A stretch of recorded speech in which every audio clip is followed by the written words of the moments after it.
Terminator Zero is brutally dope. Let's talk about it.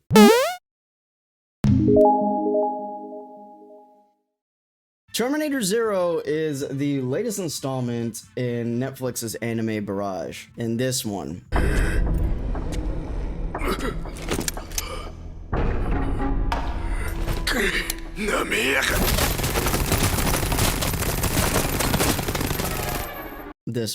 I walked into this anime with very cautious and tepid feelings, to say the least, because of reasons. Terminator, for those of us who grew up with the franchise, is literally the cornerstone of what grim, dark sci-fi horror actually is. Again, I'm gonna say that a little louder for those of you in the back.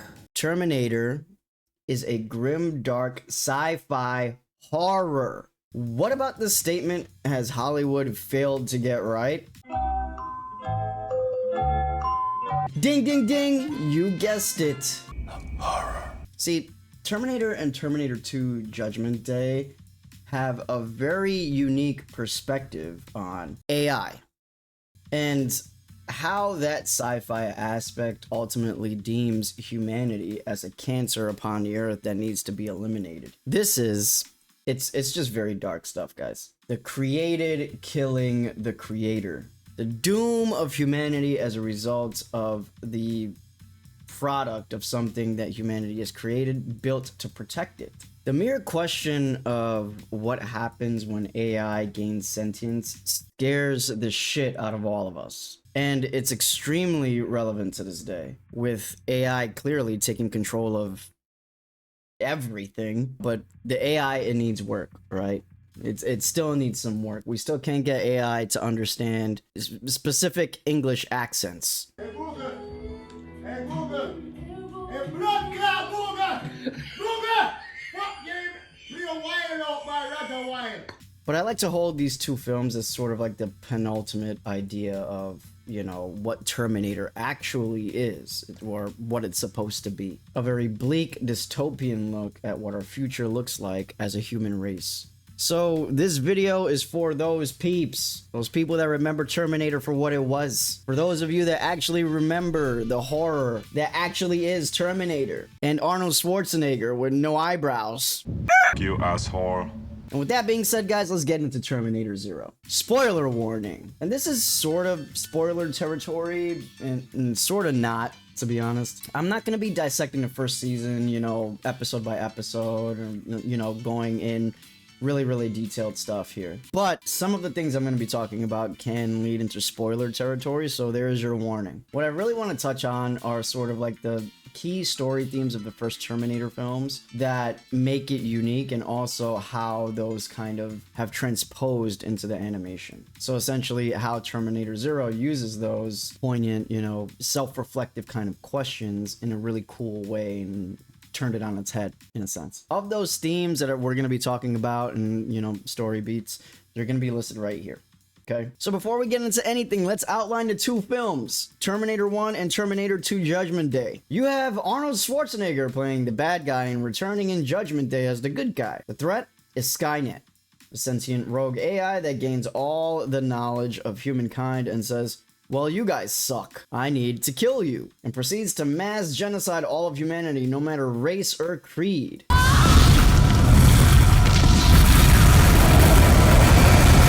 You have flesh on your bones, you die. Simple as that. Enter Sarah Connor, badass female protagonist that in the present time is trying to stop this from happening. In the first Terminator, she gets it on with the future soldier and makes freedom fighter of the future, John Connor. After killing the initial Terminator sent back in time in the first movie, Sarah and her son John have to team up with the hack Terminator to stop the T-1000. Another insane killing machine made of liquid metal, now sent back in time to kill John Connor. Why is T-1000 hell-bent on killing John Connor? Because he's like the badass of the Resistance in the future, and Skynet doesn't want that. Long story short, the good guys win. Hasta la vista, baby. Kinda. They don't stop Skynet from gaining sentience, which will happen on August 29th of 1997. So at the end of Judgment Day, Sarah books it to Mexico to prepare because in the future, Skynet literally bombs everything everywhere all at once, creating a nuclear holocaust. Enter Terminator Zero. Within the bleak future of humanity's impending doom that is the Terminator series, Malcolm was born. Malcolm is a child soldier in this future, but he's smart. He doesn't look at AI in the same ways that most humans do in the future. He sees a way to fix the problem, and so he sets out to do this at the cost of his brethren who try to stop him. And so he strategically time travels to 1983 Japan to give him time to build another AI that can fight Skynet. The dude figures, well, we can't stop it. Maybe I can build something to compete with it. The only problem is he's not sure if this AI will side with Skynet. And so time moves up, and as August 29th, 1997 rolls around and Judgment Day draws near, Malcolm meets a beautiful woman and has a family during his process of building his AI. He pauses building his AI to raise his family, but after his wife dies, he spirals back into his work. So a majority of the show is told within the confines of where this AI is stored, in Malcolm's server room, as he has conversations with Kokoro, the new AI built to destroy Skynet. We listen to Malcolm reason with this ever-curious AI as he desperately tries to convince Kokoro that humanity is worth saving. Malcolm's family of 3 children comprises of one pragmatic, one childish, and the other just emotionally distraught who feels like her family doesn't understand her. Reika, the middle child, ends up being the doofus that gets everyone into trouble. And then there's Misaki, the caretaker who watches over the children as Malcolm is working. Reika ends up running away from home while Malcolm is locked up in his server room preparing for Judgment Day. And as the doomsday clock ticks down, the Terminator shows up in Japan. His objective, kill Malcolm by any means necessary and stop Kokoro from going online. On the other side, we have Eiko, a resistance soldier sent from the future with the objective to kill Malcolm by any means necessary and stop Kokoro from going online. What? Now this is where the show gets interesting, fellas. The Terminator and the future resistance have the same exact objective. However, the gray matter in between those objectives is what makes the show dope. We follow all of these characters as they push and pull, uncovering secrets that make this iteration of Terminator a very nuanced story. At first, Eiko doesn't really care about the children's well-being as they encounter the Terminator. She just wants to use the kids to get to Malcolm, much in the same way the Terminator wants to use the kids to get to Malcolm. But as the story progresses, she starts to understand why her objective is not as clear-cut as she thought it was. All in all, things happen in the show that take you for a loop. But that's the main gist of it. So here's what I love about this show. Much in the same way that the Terminator films, mainly Judgment Day, have very clear-cut tropes symbolic of the franchise, so does Terminator Zero. There's the big bad guy, you know, the Terminator and Skynet. There's an AI that needs to be destroyed, Kokoro. There's time travel. There's a plot that forces you to ask questions like, is humanity actually worth saving? What are those reasons if we do nothing but harm ourselves and the planet over and over and over again? What that mouth do?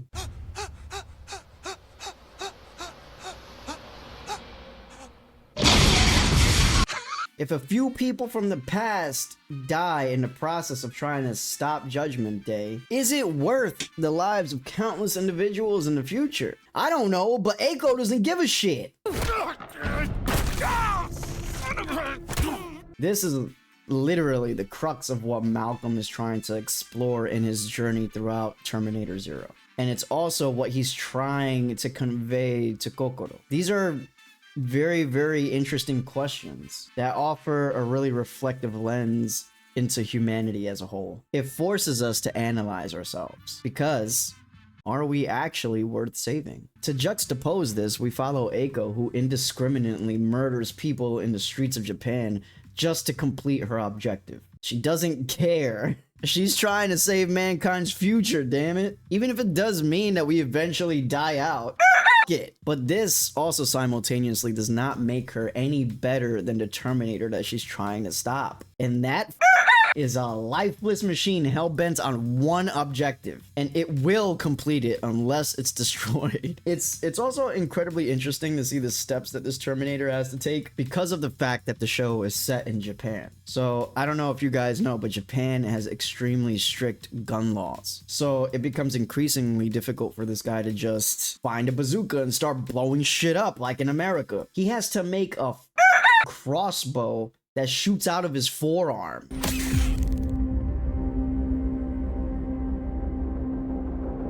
So the time that Malcolm sent himself to was carefully thought out and carefully planned. And it was to give him enough space and time to be able to do the things that he needed to do, which is, for one, build Kokoro and also convince Kokoro that humanity is worth saving. So this endeavor doesn't just become a walk in the park for the Terminator to achieve. He needs to get incredibly shifty and creative about all of his approaches as he hunts down Malcolm. And it's really, really cool to see how the creators of this Terminator really weaved this sense of cultural relativity into the show. It added this really weird new level of interaction that the Terminator would take, and how the Terminator would interact in a world or a society that's literally devoid of firearms. It also makes killing this bitch a lot harder. So it kind of turned into a catch-22. Misaki and the children of the show ultimately just become plot devices to sort of propel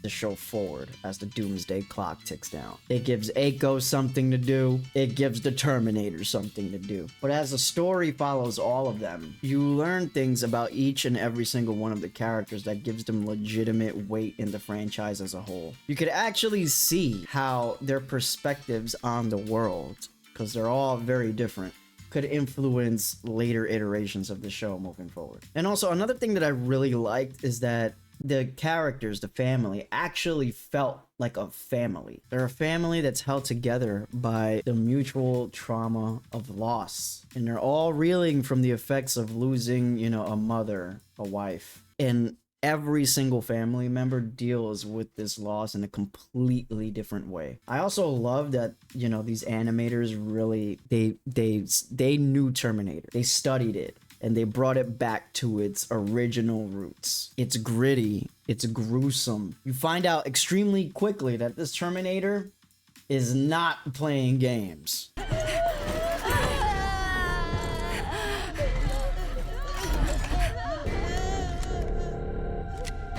Jesus Christ. Personally, I don't think that there has been any sort of outright disregard for human life in the most recent Terminator films, than what's depicted in Terminator and Terminator 2 Judgment Day. And Terminator Zero, they depicted it quite well.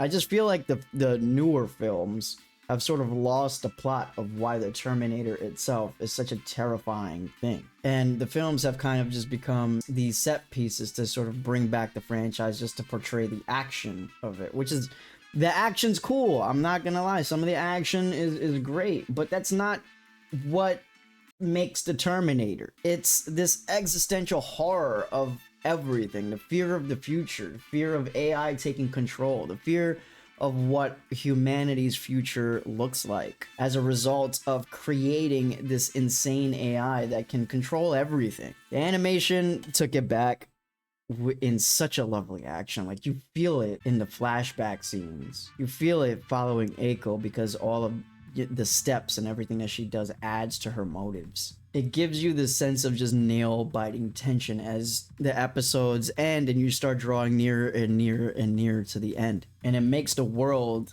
that you're kind of just thrown into feel real. And what makes it even better from my personal perspective is that you don't even know which side to root for, because everything is shrouded in mystery up until the last moment. And that's what I love about this series. It's more about the story that's told to you as you follow each and every single character. You're consistently asking questions every step of the way. And even as secrets get revealed, you're still asking questions. It's just great sci-fi storytelling. So here's what I didn't like. The whole time travel thing was kind of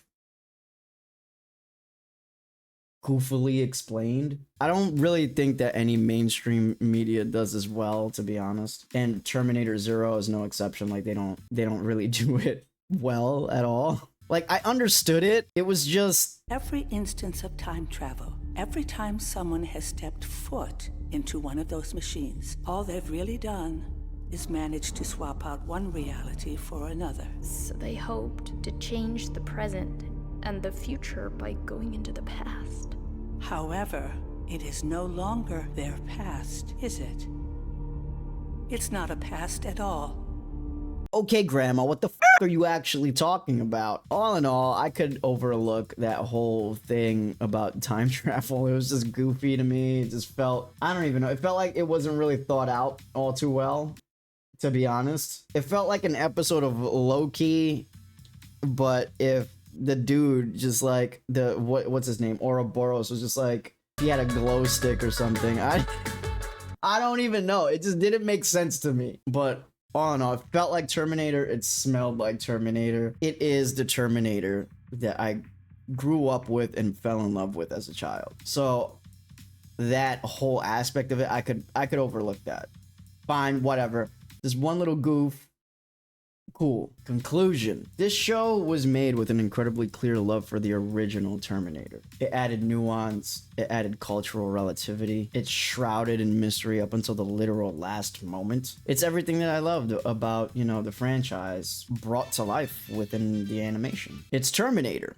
And it's brutal. Production IG are the makers of anime classics such as Patlabor, Ghost in the Shell, the Neon Genesis Evangelion films, Jinro, The Wolf Brigade, Blood, The Last Vampire, Kill Bill Volume 1's Origin of O-Ren Ishii, FLCL, or also known as Fooly Cooly, and other countless classics. Look, we're not gonna talk about Uzumaki. Okay, yes. Production IG did make Uzumaki, and that video is coming. We'll talk about that later, okay? We'll talk about that, but we're not talking about that here, okay? Like, look at this. This looks like a Dark Souls 1 falling animation. But they really did a fantastic job with Terminator Zero. And they seem to know what makes a good sci-fi story. So I liked it. And I think you will too. But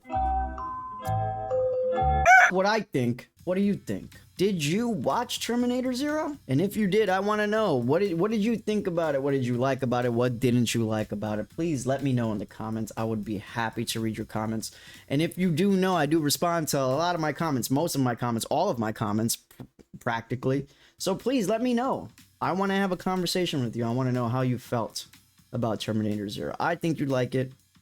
Let me know how you feel. Anyways, guys, thank you so much for tuning in. I really appreciate everything that you do. You have absolutely no idea. If you like this, please like, share, and subscribe. Any engagement helps. And as always, my friends, peace, and much love. I will catch y'all on the next one.